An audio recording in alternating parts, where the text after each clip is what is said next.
జీవితంలో అనేక మంది, లేకపోతే పుట్టిన ప్రతి మానవుడు ఏదో ఒక రకమైన నొప్పిలోకి వెళ్తాడంట. ఈ భూమిపైన జన్మించిన ప్రతి మానవుడు ఏదో ఒక రకమైన నొప్పి అన్న వెంటనే మామూలు దెబ్బ, గాయపు నొప్పి కాదు, కానీ ట్రామా అనే ఇంగ్లీష్ వర్డ్ వాడతారు సైకాలజిస్టు. ట్రామా అంటే హృదయములో ఒక గాయము. అలాంటి ట్రామా లాంటి హృదయములో ఒక గాయము జరిగినప్పుడు ఆ మనిషి జీవితమే మారిపోతుందంట. ఆ మనిషి జీవితమే తారుమారైపోతుందంట. ఎప్పుడన్నా జీవితంలో చూసారా, చక్కని బిడ్డలు కొంతమంది ఉంటారు. చిన్నప్పుడు ఎంత మంచి బిడ్డరా, తమిళ్లో ఒక సామెత ఉంటుంది, ఇంత పూన కూడా పాలు కుడియమా అంటే ఏంటి, ఈ పిల్లి పాలు తాగుతుందా అన్నట్టంట. అంటే చూస్తే అంత అమాయకంగా ఉంటాడంట బిడ్డ. కానీ వారి జీవితంలో కొన్ని ట్రామా, చెప్తారు కదా, పిల్లిని కూడా గదులు పెట్టి కొడత ఏమవుతుందంట, పుల్ అవుతుందంట. ఆ కొడతం అనేది ఇట్ ఇస్ అ ట్రామా, ఒక వేదన, ఒక ఇన్సిడెంట్, ఒక లైఫ్లో జీవితాలని తారుమారు చేసేది.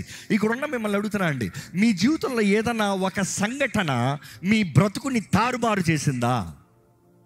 మీ జీవితంలో ఏదైనా ఒక సంఘటన మీ జీవితంలో ఇంకా గాయపరచబడి ముందుకు వెళ్ళలేక ఇరుక్కుపోయిన పరిస్థితులు ఉందా? ఎంతోమంది జీవితాల్లో గాయాలను బట్టి ధైర్యం లేదు. పిల్లోడు చూడండి, చిన్నప్పుడు రేపు పెద్ద అవుతా ఏమవుతారా? నేను ఇంజనీర్ని అవుతా, నేను డాక్టర్ని అవుతా, నేను పైలట్ని అవుతా, నేను పలానా గొప్పని అవుతా. ఏ ఒక్క పిల్లోడనా నేను అడుక్కుని అవుతానని చెప్తాడా? నేను రోడ్ల మీద కాగితాలు ఏరుకుంటానని చెప్తాడా? రోడ్డు మీద కాగితాలు ఏరుకున్న పిల్లోడు కూడా నేను గొప్పని అవుతానని చెప్తాడు.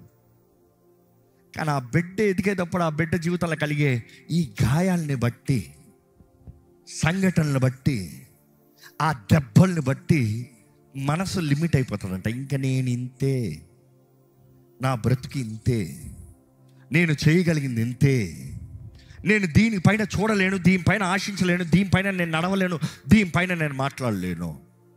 It is a limitation. ఎంతోమంది గాయాలను బట్టి దేవుడు చక్కటి కుటుంబాలు ఇచ్చినా కూడా, దేవుడు చక్కని భర్తనిచ్చినా కూడా, దేవుడు చక్కని భార్యల్ని బిడ్డల్ని ఇచ్చినా కూడా హృదయం గాయపరచబడింది. కాబట్టి ఆ గాయములో ఉన్న వ్యక్తి దేవుడిచ్చిన దీవెనల్ని అనుభవించలేకపోతున్నాడు. యేసు ప్రభు ఈ లోకంలోకి వచ్చినప్పుడు యెషయా ప్రవక్త ముందే తెలియజేసిన రీతిగా యేసు ప్రభు ఆయన లేఖనాలు చదివి ప్రవచనం నెరవేరే రోజు అంటాము, ఆయన చెప్పినప్పుడు అక్కడ చూసినప్పుడు he was there to heal emotional wounds. మన మానసిక గాయాలను కూడా యేసు ప్రభు ఈ లోకంలోకి వచ్చి ఆయన చిందించిన రక్తము ద్వారంగా స్వస్థపరుస్తానికి ఆశపడుతున్నాడు. స్వస్థత ఉంది. కానీ ఈరోజు ఎంతోమంది విశ్వాసులు అంటున్నాము, దేవుని నమ్మిన వారు అంటున్నాము, దేవుణ్ణి ఆరాధిస్తున్నాం అంటున్నాం, కానీ ఆరాధన కూడా మనసు రావట్లే బయటికి. ఎందుకంటే గాయాలు అంత బలంగా ఉన్నాయి. ఒక మనుషుడిని చూసినప్పుడు అండి, ఒక మనుషుల్లో మోస్ట్ పవర్ఫుల్ ఏంటి తెలుసా? తన మైండ్, తన ఆత్మ. దేవుని ఆరాధించాలని ఎంత ఆశ ఉన్నా కూడా ఆ మనసు కలవరపడింది అనుకో, ఆ మనసు మూడ్ ఆఫ్ అయింది అనుకో, ఆ మైండ్ డిస్టర్బ్ అయింది అనుకో, ఆరాధించలేడు. అవును కదా? పక్కడో ఒక కాలు అట్లా తన్నే అంతే పోతా పో. ఎందుకు? ఈ మైండ్లో ట్రిగర్ అయింది. ఎందుకంటే మనుషుడు mind is the most fragile. ఒకటి జ్ఞాపకం చేసుకోండి, నీవు రక్షించబడినప్పుడు నీ ఆత్మ యేసు ప్రభు సొత్తు అవుతుంది, నీ దేహము పరిశుద్ధాత్మ ఆలయం అవుతుంది. కానీ నీ మనసు ఎవరిదవుతుంది? అర్థం కలదా? మరలా చెప్తా. మనలో ఆత్మ, శరీరము, మనస్సు. అవును కదా? ఆత్మ, శరీరము, మనసు, వీఆర్ ట్రై బీయింగ్. నీవు రక్షించబడినప్పుడు నీ ఆత్మ యేసు ప్రభు సొత్తు. ఇదిగో ప్రభు, నా ఆత్మ నీ చేతులకు అప్పచెప్తున్నా. నీవు మరణిస్తే యేసుతో ఉంటావని నిశ్చయిత. నీ దేహం ఏమవుతుంది? పరిశుద్ధాత్మ ఆలయం అవుతుంది. కానీ నీ మనసు ఎవరిదవుతుంది? నీదే అవుతుంది. ఎందుకంటే ఈ భూమిలో నువ్వు బ్రతికినంత కాలము నువ్వు యేసుని సొంత రక్షణకి అంగీకరించిన తర్వాత కూడా నీ మనసుతో చేయాల్సిన నిర్ణయములు ఉన్నాయి. జీవము, మరణము, ఆశీర్వాదము, శాపము నీ ముందు ఉంది. ఏది కావాలో కోరుకో అని దేవుడు స్పష్టంగా చెప్పాడు. అంటే కోరుకోవాల్సింది నీవే, నీ ముందు ఉంది ఏది కావాలో. సో నీ మనసులో నిర్ణయాలు. అందుకని మీరు గమనిస్తే అపవాది ఈరోజు మన జీవితాన్ని దాడి చేస్తానికి దృష్టి ఎక్కడ పెట్టాడు తెలుసా? నీ ఆత్మను ముట్టడు. వాడికి తెలుసు నీ ఆత్మ యేసు సొత్తు అని. వాడు నీ శరీరాన్ని కూడా పెద్ద ఏం ముట్టడు. నీ శరీరం పట్టుకుని వాడు చేయబోయేది ఏం లేదు. వాడు ఎక్కడ దూరతానికి ఆశపడతాడంటే నీ మనసులో దూరతానికి ఆశపడతాడు. నీ మనసులో దూరాడా నీ కంట్రోల్ తీసుకురాడు. నీ మనసులో దూరాడా నిన్ను ప్రార్థన చేయని ఒకటి చేస్తాడు. నీ మనసులో దూరాడా నీలో కోపం రేపడా నీలో ఆత్మఫలం ఫలించిన ఒకటి చేస్తాడు. చూసే నీ మనసులో దూరతంగా అపవాది ప్రయత్నం చేస్తున్నాడు. ఇక్కడ ఉన్న మిమ్మల్ని అడుగుతున్నానండి, మీ మనసు ఎలా ఉంది? మీ మనసు ఎలా ఉంది? మీ మనసులో నెమ్మది ఉందా? ఈరోజు మన మనసులో మనకు నెమ్మది ఉంటే జీవితంలో కలిగిన దాంట్లో సమాధానం, సంతృప్తి కలిగి ఉంటాం. ఈరోజు ఎంతవరకు నెమ్మది లేదు, సమాధానం లేదు, ధైర్యం లేదు, బెదిరిపిన పిరికి తనపు జీవితము. దేవుడు అంటున్నాడు, నేను నీకు పిరికి తనపు ఆత్మను అవ్వలే, శక్తియు ప్రేమయో ఇంద్రియ నిగ్రహమైన ఆత్మనిచ్చాను. మీ పక్కన వాళ్ళని చూసి ఒకసారి చిరునవ్వుతో ధైర్యంగా బ్రతకండి అని చెప్పండి. బైబిల్ గమనించినప్పుడు మనం చూడొచ్చండి, యోహాను సువార్త 21వ అధ్యాయము వాక్యాలు చూసేటప్పుడు గమనించవచ్చు.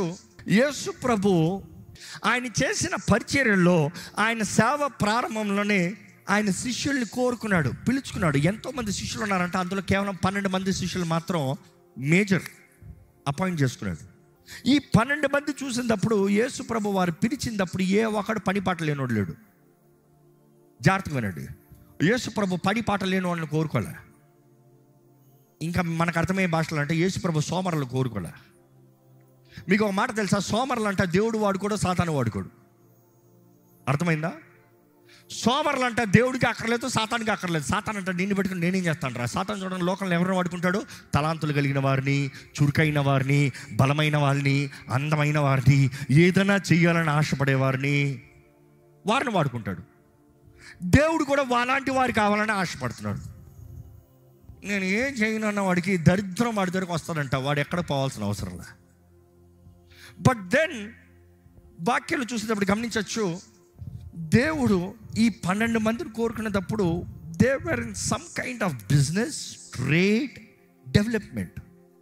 వాళ్ళ ఎవరు ఐడల్ కాదు. మీరు కావాలంటే వెళ్ళి చదివి చూడండి, హిస్టరీ చదివి చూడండి ఇంకా దాని గురించి. ఆయన పేతురు, ఈరోజు మనం పేతురు గురించి మాత్రం ఎక్కువ ఫోకస్ చేయబోతున్నాం, ఎందుకంటే పేతురు నుండి మనం నేర్చుకోబోతున్నాం లెసన్స్. ఆయన పేతురుని కోరుకునేటప్పుడు ఆయనకి ఏముంది? వ్యాపారం ఉందంట. ఆ రోజు ఫిషర్మెన్ అంట.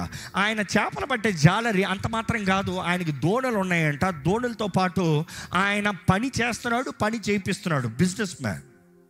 ఈరోజు మాటలు చెప్పాలంటే ఆంత్రప్రెన్యూర్ అని చెప్పచ్చు.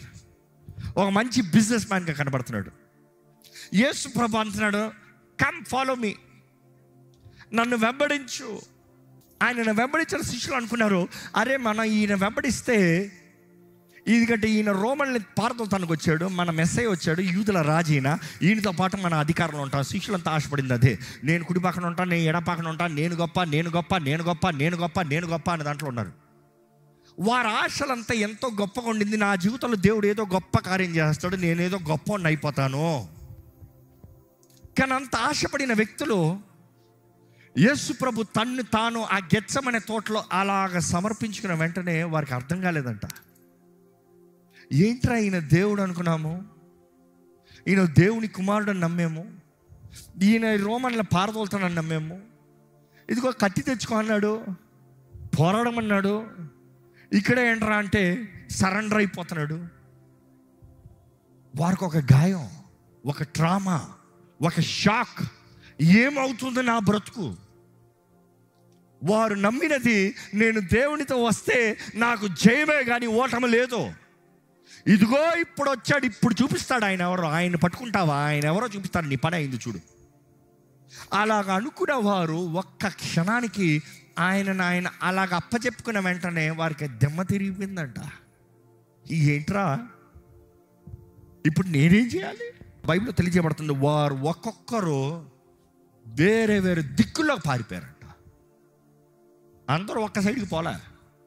మన ఇద్దరు కలిసి పరిగెడుతుండరా కాదు, ఎవడు దారిలో వాడు పరిగెత్తాడంట. నా సంగతి ఏంటో నాకు తెలియట్లేదు. ఎందుకంటే భయము మన జీవితంలో పాకినప్పుడు, ఒక మనిషి ఒక ట్రామా, ఒక భయం కలిగినప్పుడు ఏం చేస్తాడో ఎట్టుపోతాడో కూడా అర్థం కాదంట.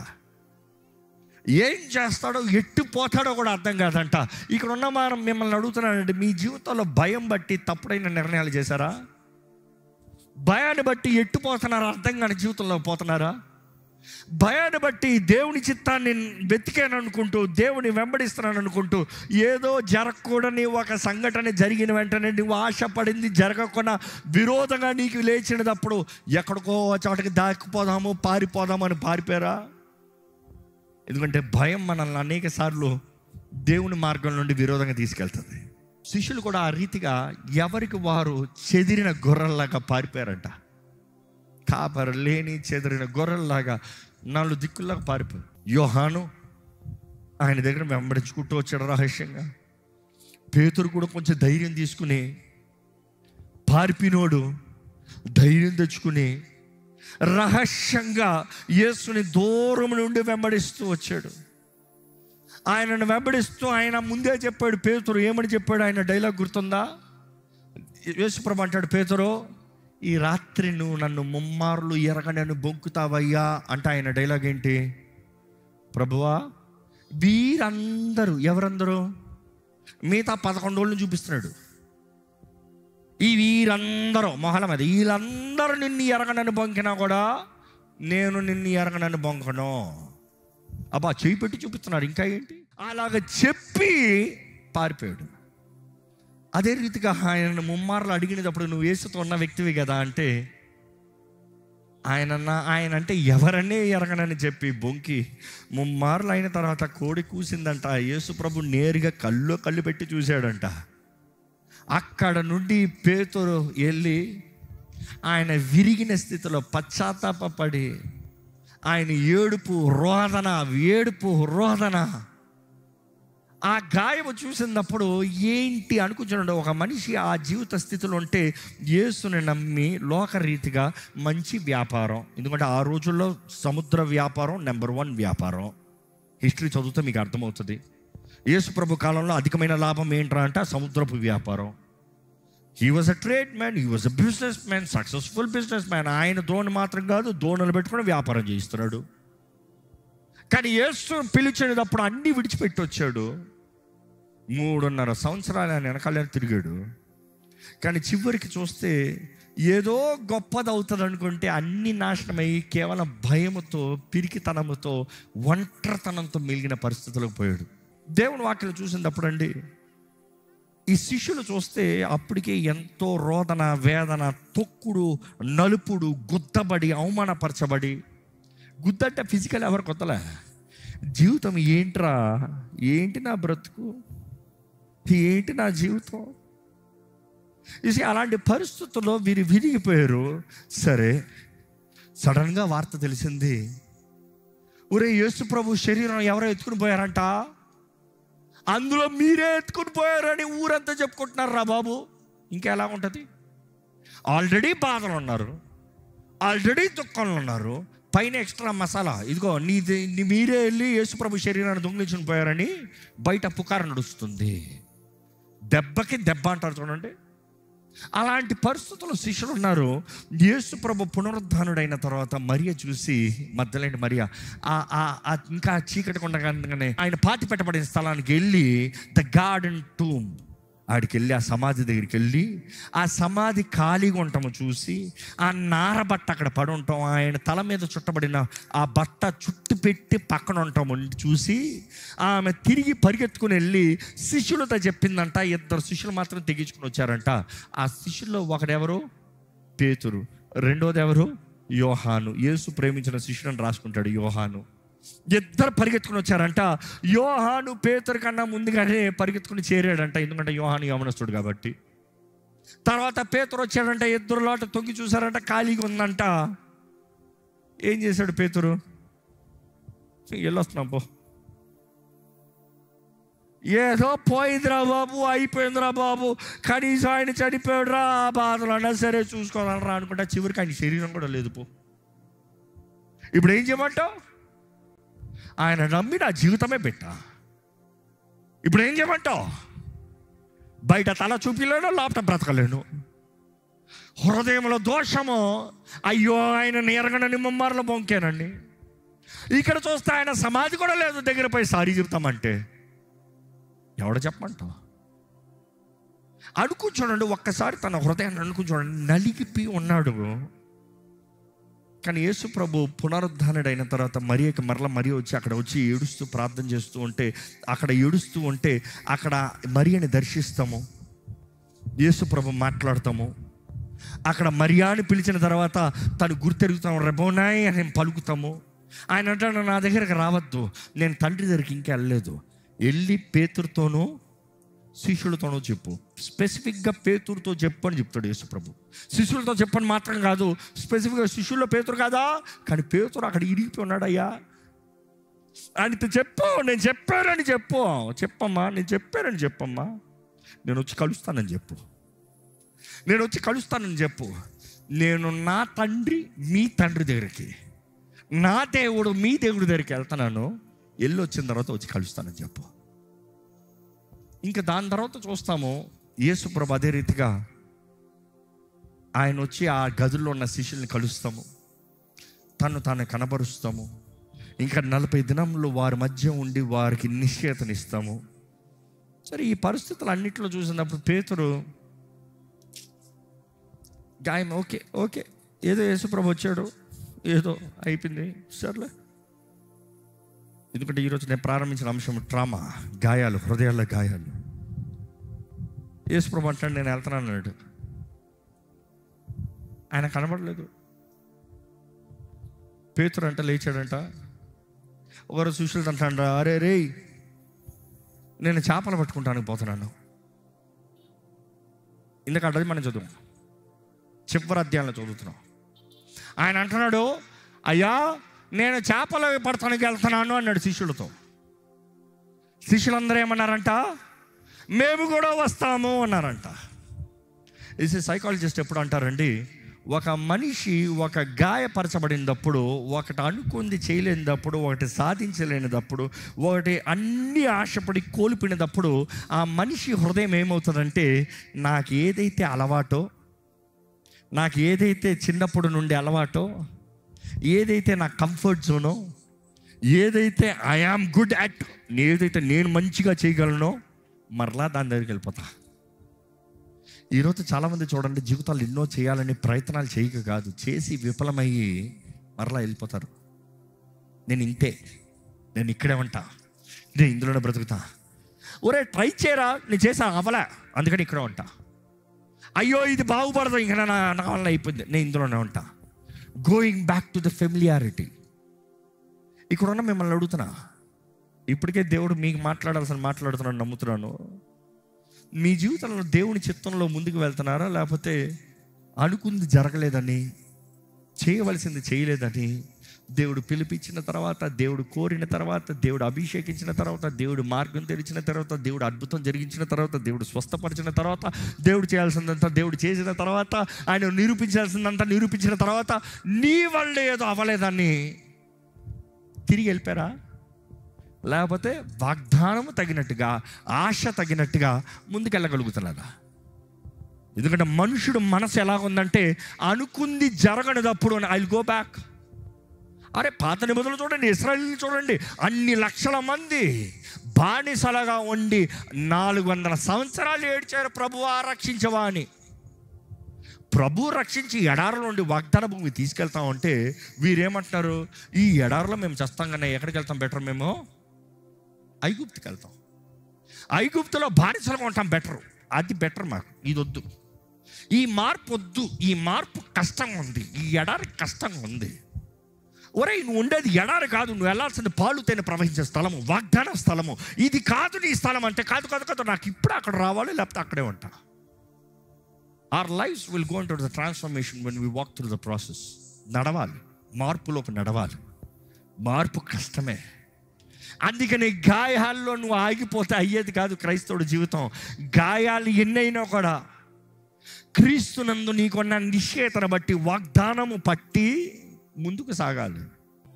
ఈరోజు క్రీస్తు చేతుల్లోకి మిమ్మల్ని మీరు సమర్పించుకుంటే, మీ జీవితంలో ఎటువంటి బాధ, గాయములు, మనుషులు చేసిన గాయాలు, గతంలో జరిగిన గాయాలు ఏదైనా అవ్వచ్చు, కానీ మాట ఇచ్చి నెరవేర్చే దేవుడు అండి. ఆయన నీ జీవితంలో మేలైన తలంపులే కలిగి ఉన్నాడు, కానీ కీడైన తలంపులు కాదు. దేవుడు అంటే నిన్ను వర్ధిలింపజేయాలని నేను ఆశపడుతున్నాను, నిన్ను నాశనం చేస్తానికి కాదు. ఏ ఒక్కరు నశించడానికి ఇష్టం లేదు. ప్రతి ఒక్కరు వర్ధిల్లాలని, క్రీస్తు సాక్షులుగా జీవించాలని దేవుడు ఆశపడుతున్నాడు. నా సమయం అయింది, కానీ దయచేసి ఒకసారి తలలోంచి ప్రార్థన చేస్తే, దయచేసి మీరు ఒక నిర్ణయం చేయగలిగితే, నిజముగా దేవుణ్ణి సేవించగలుగుతున్నారా? నిజముగా దేవుని ప్రేమించగలుగుతారా? నిజంగా క్రీస్తు సాక్షిగా ఉండగలుగుతారా? నిజంగా ప్రభువా నీవేనయ్యా, నాకు నీవే కావాలి ప్రభువా, నీ కొరకే ఆశపడుతున్నాను, నిన్నే వెతుకుతున్నాను, నా జీవితంలో నా గాయాలను చూడయ్యా. మనుషులు చేసిన గాయాలు అవ్వచ్చు, నీ అంతటా నువ్వు చేసిన గాయాలు అవ్వచ్చు. ఈరోజు జ్ఞాపకం చేసుకోండి, చెదిరిన వారిని బాగు చేసే దేవుడు, గాయపరచబడిన హృదయాల్ని మాన్పే దేవుడు. ఈరోజు సర్వ సృష్టికర్త దేవుని వాక్యం తెలియజేస్తుంది, సమస్తం ఆయన ద్వారా చేయబడింది, ఆయన కొరకు చేయబడింది.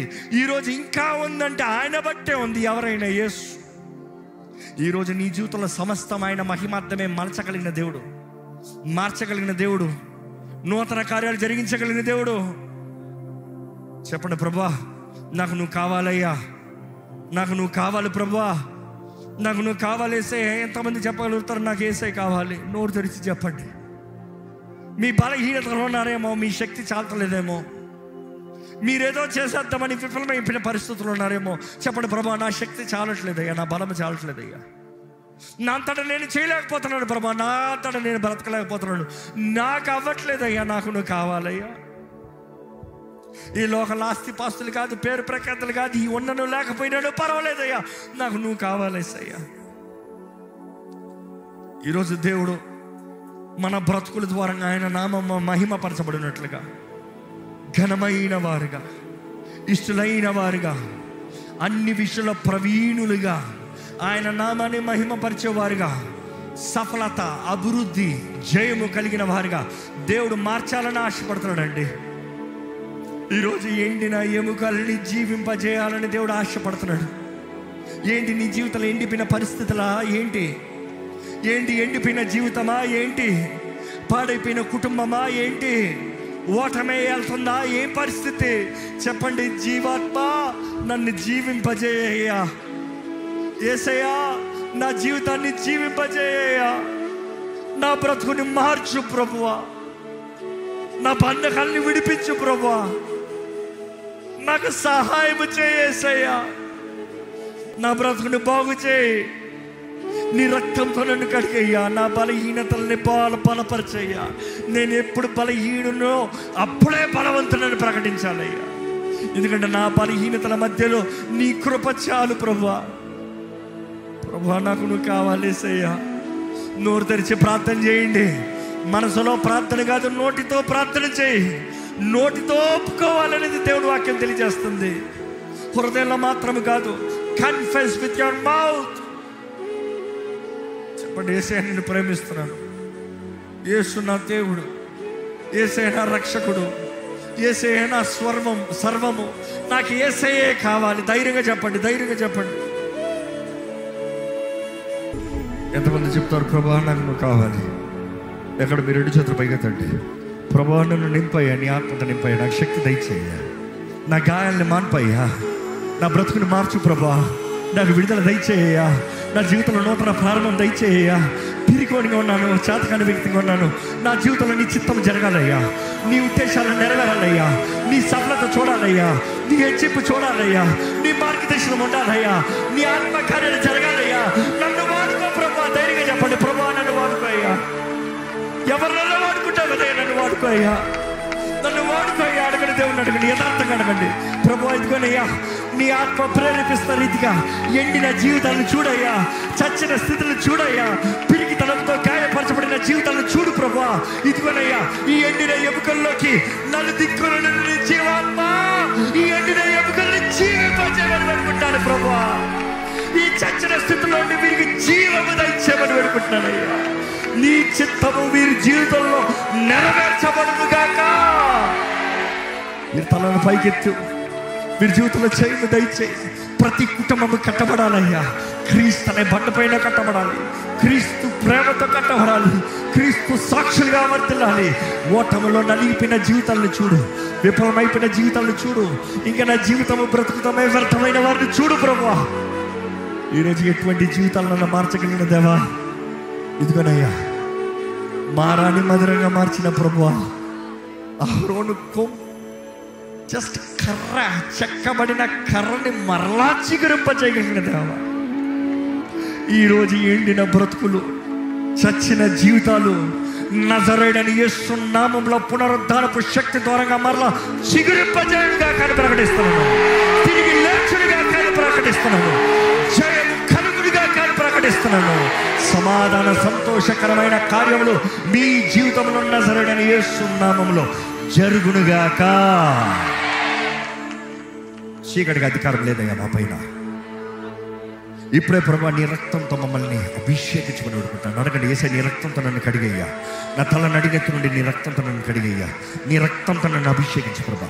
నా మనసు నీది ప్రభా, నా మనసులో దుష్ట తలంపులన్నీ ఇప్పుడే కొట్టివే ప్రభా. అడగండి, మనస్ఫూర్తిగా అడగండి. క్లెన్స్ మీ సాంటిఫై మీ. నన్ను నూతనపరచయ్యా, నా మనసును నూతనపరచు, నా తలంపులను నూతనపరచు. పాపపు తలంపులు, పాపపు కార్యాలు ఇప్పుడే రద్దు చేస్తున్నాను యేసు నామములో. చెప్పండి, అపవాది నీతో ఉన్న సంబంధం అంతా యేసు నామములో రద్దు చేస్తున్నానని చెప్పండి. రద్దు చేయండి. చీకటికి మన పైన అధికారం అంటాను వీల్లేదు. మన యేసు సొత్తుని, మన యేసు సొత్తుని వెలపెట్టి కొనబడిన వారిని, అమూల్యమైన రక్తముతో విమోచించబడిన వారిని ధైర్యంగా చెప్తాం. ప్రభా ఇదిగోనయ్యా, ఏ కుటుంబాలపైన, ఏ వ్యక్తులపైన చీకటి వెళ్తానికి వీల్లేదని ప్రకటిస్తున్నానయ్యా. ప్రతి అంధకార శక్తుల ప్రభావం, చీకటి ప్రభావం ఇప్పుడే విశ్వాసముతో సమర్పించుకున్న ప్రతి ఒక్కరి జీవితాలపై నుండి యేసు నామములో కొట్టివేయబడునుగా అక్కడ ప్రకటిస్తున్నాను. చీకటి పారదోల వేయబడునుగా అక్కడ ప్రకటిస్తున్నాను. నీ అగ్నితో కాల్చి వేయబడునుగా అక్కడ ప్రకటిస్తున్నాను. నీ వెలుగు వారి జీవితంలో ప్రకాశించాలని వేడుకుంటాను. ఇప్పుడే పరిశుద్ధాత్మదేవా నీ శక్తిని కనబరచమని వేడుకుంటానయ్యా. ధైర్యం, తిరిగితనం నాకు అవ్వలేదయ్యా. శక్తి, ప్రేమ, ఇంద్రియ నిగ్రహము. ధైర్యంగా నిలబడతామయ్యా నీ కొరకు, ధైర్యంగా బ్రతుకుతామయ్యా నీ కొరకు, ధైర్యంగా ఫలిస్తామయ్యా నీ కొరకు. అభివృద్ధి చెందిన, జయం కలిగిన, నీతో ధైర్యంగా జీవించే జీవితము ఇక్కడ ఉన్న ప్రతి ఒక్కరు సమర్పించుకున్న ప్రతి ఒక్కరికి దయచేయమని అడుగుంటాం. సమయమైందని మేము ముగిస్తున్నామేమో కానీ నీ ఆత్మ కార్యం కొనసాగించాలని అడుగుతాం. నీ సమాధాన సంతోషాలు వారి హృదయాలను నింపాలని. నువ్వు బ్రతుకుల్ని మార్చే దేవుడు అయ్యా, నిరీక్షణ ఆధారమై ఉన్న దేవుడు అయ్యా. ప్రతి స్థితిగతులను మార్చి ఆనందము, సంతోషము, జీవన ఆశీర్వాదాన్ని ఇచ్చి నడిపించే దేవా, నీ చిత్తము, నీ కార్యములు మా జీవితంలో జరిగించమని నజరేయుడైన యేసు నామములో అడిగి వేడుచున్నాము తండ్రి. బిగ్గరగా ఆమేన్ చెప్తామండి. ఆమేన్.